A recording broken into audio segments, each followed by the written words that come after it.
Sim, com certeza.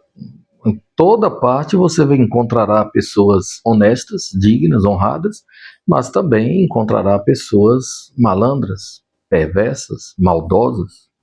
Isso acontece em todo lugar ao redor do mundo. Não é porque o sujeito é pastor que ele seja um santo. Não. Tem o pastor sincero, correto, que realmente serve a Deus com dedicação e amor, e por amor, mas tem aquele que se faz pastor, se torna pastor apenas para enganar as pessoas e se dar bem na vida, porque ele vê o ministério como fonte de renda, de lucro, ao contrário do que nos ensina a palavra de Deus. O apóstolo Paulo, escrevendo aos Coríntios, trata desse assunto.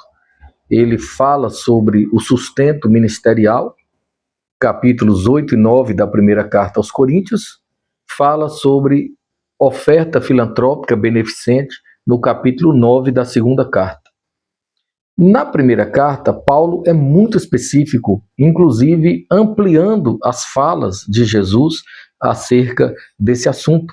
Ele diz assim: o trabalhador é digno do seu salário. Aquele que prega o evangelho, como disse Jesus, deve viver do evangelho.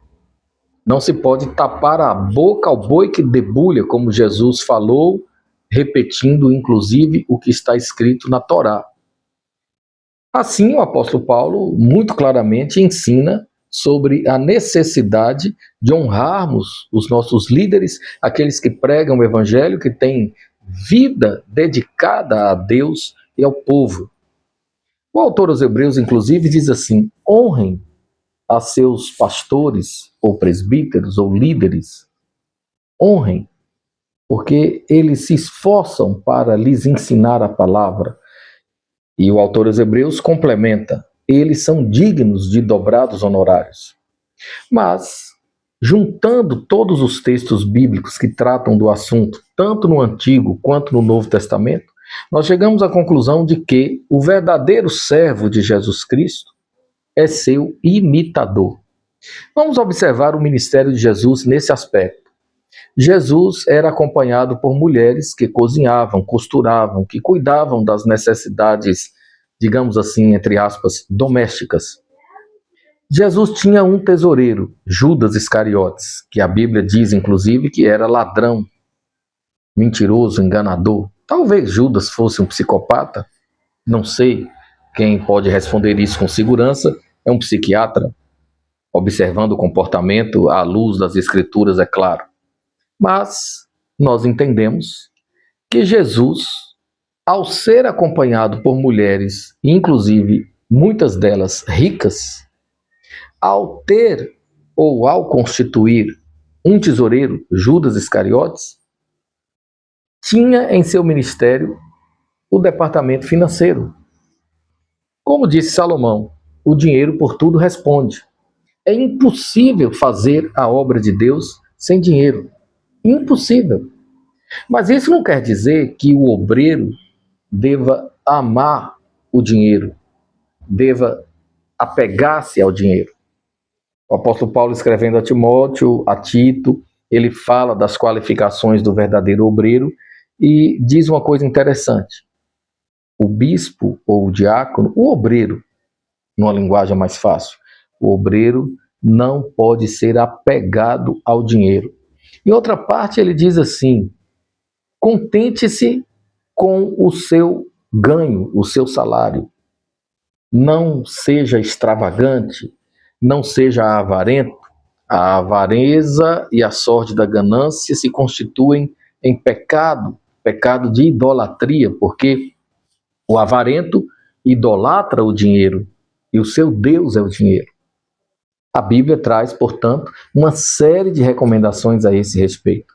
Mas o apóstolo Paulo, na primeira carta aos Coríntios, capítulos 8 e 9, ele deixa muito claro que a igreja precisa cuidar dos seus obreiros. A igreja não pode deixar o obreiro passar necessidade. Inclusive, Paulo passa na cara dos crentes de Corinto o seguinte: escuta só. Ele diz assim, eu estou falando com as minhas palavras, você vai encontrar na Bíblia as palavras do apóstolo Paulo. Mas ele diz assim: Vocês deveriam ter vergonha. Deveriam tomar vergonha na cara. Sabe por quê? Porque vocês são ricos. Vocês são uma igreja rica. E igrejas pobres, onde tem muita gente carente que precisa de ajuda, me ajuda com ofertas. Já recebi salário de outras igrejas. De vocês, em Corinto, nunca recebi nenhum tipo de ajuda, nenhuma oferta. E vocês são ricos, vocês deveriam ajudar muito, mas vocês não querem ajudar. O que Paulo quis dizer com isso? Vocês são avarentos, usurentos, apegados. Vocês estão presos ao amor ao dinheiro. E o amor ao dinheiro é a raiz de todos os males. Ora, Paulo trabalhava de dia e de noite, como ele próprio dizia, como arquiteto de tendas. Tendas eram casas móveis, não é? Havia muitas tendas de luxo, caríssimas. Paulo era confeccionador de tendas. Ele arquitetava e executava o seu projeto. E ele fazia isso para não ser pesado a ninguém, para não depender de ajuda dos crentes de sua época. E ele dizia, bom, se isso for orgulho, se eu estiver errado por causa disso, mas eu sinto que devo agir assim. No entanto, apesar de trabalhar de dia e de noite, incansavelmente, para não ser pesado a ninguém, muitas vezes ele recebeu ajuda de outras igrejas, as igrejas da Macedônia, por exemplo. No capítulo 9 da segunda carta aos Coríntios, Paulo pede uma oferta para os crentes pobres de Jerusalém. Houve uma seca e muita gente estava passando fome. Então, Paulo constitui comitivas, comissões, e essas comitivas estão espalhadas por toda aquela região, arrecadando dinheiro para levar a Jerusalém, a fim de ajudar os crentes pobres, aqueles que estavam passando fome na cidade capital da Judéia. E aí, aos Coríntios, como eu disse, na segunda carta, no capítulo 9, Paulo, mais uma vez, fala de uma forma muito enfática, até muito dura, pedindo aos coríntios que se sensibilizem. Em outras palavras, ele diz assim, não é possível que os irmãos da Macedônia, da Acaia, os irmãos de igrejas pobres, tenham já juntado boas ofertas para enviar a Jerusalém, e vocês que são abastados ainda não tenham constituído uma excelente oferta a ser enviada para Jerusalém. Não é possível. Vocês precisam se sensibilizar, vocês precisam ter amor no coração. De fato, tem muita gente que se acha espiritualmente correta, tem muita gente que se acha muito digna, muito honrada, tem muita gente que acha que tem um grande valor diante de Deus, não é? Muita gente que se ufana, né? Se engrandece, tem aquele orgulho, aquela coisa toda. Mas é gente mesquinha, gente miserável, gente que não é capaz de ajudar a seu próximo. Tem pessoas que não conseguem ter empatia, não conseguem se identificar com as necessidades do próximo. Isso é muito ruim, porque a Bíblia toda nos ensina a sermos empáticos, a nos identificarmos com as necessidades do outro, a ajudarmos o outro. Inclusive, Paulo escreveu, levem as cargas uns dos outros. E Jesus nos deu tantos exemplos a esse respeito. Como é que alguém se considera servo de Cristo, imitador de Cristo, e não consegue ter amor no coração? Não consegue ajudar a denominação, a igreja, a obra missionária, o seu líder, aquele que ensina a verdade, aquele que ora, que intercede. Quanta gente se diz assim, cheia do Espírito Santo, mas não tem amor. E se realmente alguém tem o Espírito Santo, precisa demonstrar isso na prática. Porque quem tem o Espírito Santo tem amor, paz, alegria, bondade, longanimidade, benignidade, esperança e domínio próprio. Ora, se eu tenho o Espírito Santo, eu mostrarei que tenho a presença de Deus em minha vida através das minhas ações. Pelos frutos, a árvore é conhecida. Assim, eu preciso demonstrar com simplicidade, com humildade, porque a humildade, inclusive, é fruto do Espírito Santo, eu preciso demonstrar que, de fato, Deus age em minha vida. Não que eu seja bonzinho, não que eu seja melhor do que a outra pessoa. Não, não é isso. O pensamento não é esse, não é sobre isso. A ideia bíblica é a seguinte: se você é salvo, você tem o Espírito Santo. Se você tem o Espírito Santo, você pratica boas obras. A salvação é pela graça, através da fé, entende? A salvação é pela graça, através da fé.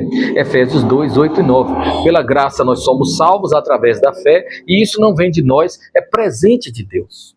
Não vem de nossas obras, para que ninguém se vanglorie.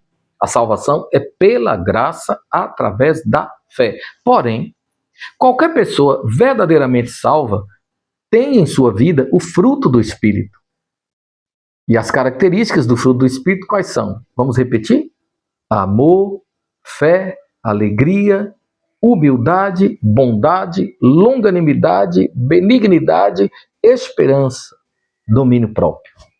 Ora, se eu tenho o fruto do Espírito em minha vida, logo eu saberei amar, terei humildade para suportar, terei longanimidade para suportar mais ainda. Logo, eu saberei esperar com paciência. Logo, eu saberei perdoar, porque o amor nos dá a capacidade de perdoar, o amor de Deus que foi derramado em nossos corações. Logo, eu saberei me conduzir de tal maneira a glorificar a Deus através da minha própria vida. Quer comais, quer bebais ou façais outra qualquer coisa, fazer tudo para a glória de Deus. Ora, se realmente eu sou uma nova criatura em Cristo, a minha vida glorifica a Deus. Eu produzo frutos dignos de arrependimento, frutos para a glória de Deus. Então, o desejo de Deus é que nós, de fato, sejamos cristãos verdadeiros e que haja em nós o fruto do Espírito Santo. Que Deus nos abençoe. Eu peço, por favor, que você curta, se inscreva, compartilhe, a fim de nos abençoar, a fim de abençoar outras tantas pessoas, porque assim a gente promove a palavra da restauração. Que Deus te abençoe.